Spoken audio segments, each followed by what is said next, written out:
Welcome back to our channel. இன்னைக்கு கோவக்காயை வச்சு ஸ்பைசியான கோவக்காய் ஃப்ரை எப்படி பண்ணலான்றதை நம்ம பார்க்க போகிறோம். வாங்க இது இன்னைக்கு எப்படி செய்யலான்றதை பார்க்கலாம். இதுக்கு இன்னைக்கு 200 இருந்து 250 கிராம் அப்ராக்சிமேட்டாக கோவக்காய் எடுத்திருக்கோம்.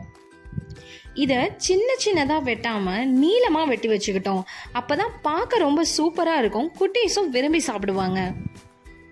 இப்போ ஒரு கடாயில் 2 டேபிள் ஸ்பூன் எண்ணெய் ஊற்றிட்டு கடுகு உளுந்து அப்புறம் கொஞ்சம் கருவேப்பிலை இதெல்லாம் போட்டு நல்லா பொரிஞ்சதும் நாம் ஒரு பெரிய வெங்காயத்தை சின்ன சின்னதாக கட் பண்ணி வச்சுக்கணும். ஸோ அந்த வெங்காயத்தையும் ஆட் பண்ணிவிட்டு நாம் இப்போ கட் பண்ணி வச்சுருக்கிற கோவக்காயையும் ஆட் பண்ணிவிட்டு தேவையான மசாலாஸ் ஆட் பண்ணோம் அப்படின்னா நம்மளோட கோவக்காய் ஃப்ரை ரெடி. அந்த தேவையான மசாலாஸ் வேறு எதுவும் இல்லைங்க, மஞ்சள் பொடியும் கொஞ்சம் வத்தல் பொடியும் தான். அதுக்கப்புறமா உப்பு ஆட் பண்ணிவிட்டு நல்லா ஃப்ரை பண்ணிக்கோங்க.